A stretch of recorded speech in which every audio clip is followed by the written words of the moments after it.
నమస్తే, welcome to TV 999 news. Palnadu జిల్లా వెనుకొండ నియోజకవర్గం నూజెండ్ల మండలం టి అన్నారం గ్రామం నందు శనివారం రాత్రి వైఎస్ఆర్సీపీ కార్యకర్త బూత్ ఏజెంట్ వెంకట ప్రసాద్ పై కత్తులతో టీడీపీ నేతలు దాడి చేయడం దుర్మార్గమని మాజీ ఎమ్మెల్యే బొల్లం బ్రహ్మనాయుడు అన్నారు. నియోజకవర్గం నూజెండ్ల మండలం టి అన్నారం గ్రామంలో వైఎస్ఆర్ కాంగ్రెస్ పార్టీ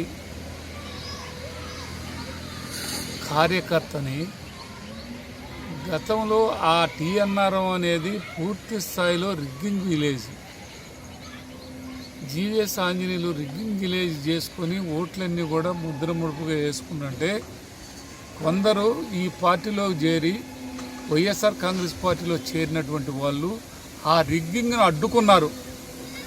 దాన్ని దృష్టిలో పెట్టుకొని ఈ ఊర్లో రిగ్గింగ్ ఊరైతే దీన్ని నువ్వు ఆపటం ఏంటి అని చెప్పి అది అట్లా మనసులో పెట్టుకొని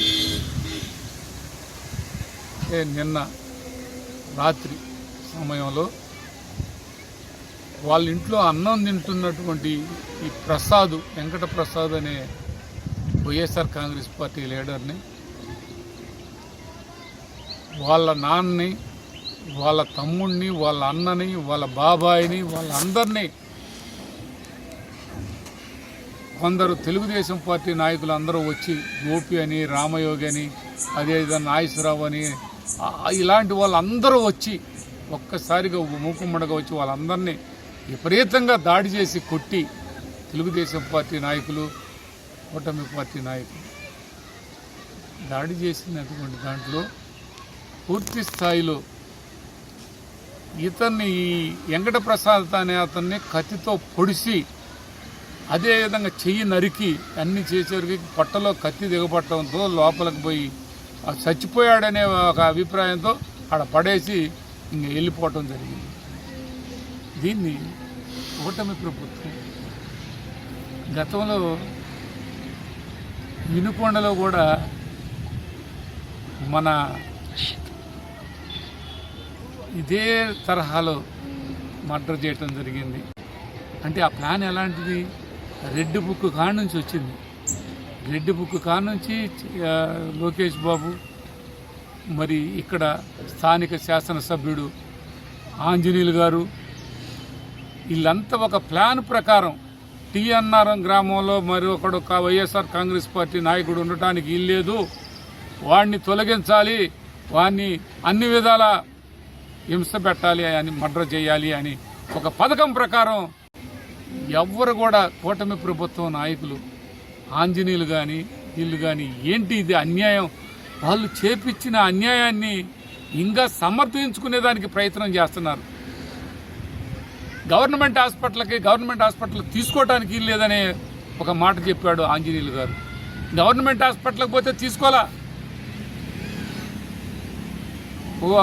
లాస్ట్కి ప్రైవేట్ హాస్పిటల్, జైతి హాస్పిటల్ అని దాంట్లోకి వెళ్తే ఇక్కడ ఇది సాధ్యపడదు, ఇది గుంటూరు తీసుకువెళ్ళాలి అని చెప్పారు. గుంటూరు జనరల్ హాస్పిటల్కి కూడా ఫోన్లు చేసి చెప్పారు మీరు చేర్చుకోవద్దని. ఇదే ఆంజనేయులు గారు హాస్పిటల్లో కూడా జాయిన్ చేసుకోకుండా వాడు చావాలి, వాడు బతకూడదు అనే విధంగా ఏర్పాటు చేశాడంటే నిజంగా మనకే బిడ్డలు ఉన్నారు కదండి. మన బిడ్డలు లాంటివాడే ఆ వెంకట ప్రసాద్కి ఇద్దరు చిన్న పిల్లలు, లేదర్ పిల్లలు. ఆ నేదర్ పిల్లలు, వాడి భార్య, వాళ్ళందరూ రోడ్డును పడ్డారు. కట్టిక పేదవాళ్ళనే కనికరం కూడా లేకుండా ఆంజనేయులు గారు ఇంత దుర్మార్గంగా మర్డర్ చేయించేదే ప్లాన్ చేయటం ఎంత అన్యాయం అండి. దానికి ఇంకొక ఆయన ఉన్నాడు, వీళ్ళందరూ కలిసి ప్లాన్ ప్రకారం చేసుకున్నారని ఈ సందర్భంగా తెలియపరుచుకుంటూ, మరి ఇంకా ఒకటి కూడా చెప్తున్నాను, కూటమి ప్రభుత్వం అన్ని విధాల పూర్తి స్థాయిలో తెలుసుకోండి. ఇట్లా ఎంతమందిని మీరు బలిదానం అడుగుతారు, ఎంతమందిని బలి తీసుకుంటారని ఈ సందర్భంగా తెలియపరుచుకుంటూ దీన్ని పూర్తి స్థాయిలో ఖండిస్తున్నాం. వైఎస్ఆర్ ఈ అటెంప్ట్ మర్డర్ని ఆయన దృష్టిలో కూడా పెట్టడం జరిగింది. మా ప్రాంతం నుంచి ప్రజలందరూ కూడా కన్నీళ్లతో ఏంటి ఇంత దుర్మార్గం అని బాధపడుతున్నటువంటి పరిస్థితిని ఈ సందర్భంగా తెలియపరుచుకుంటూ, పూర్తి స్థాయిలో జీవీఎస్ ఆంజనేయులు గారు పన్నాగం, లోకేష్ బాబు గారు ప్లాను, ఈ ప్లాన్ని మేము తీవ్రంగా ఖండిస్తున్నామని ఈ సందర్భంగా తెలియపరుస్తున్నాం.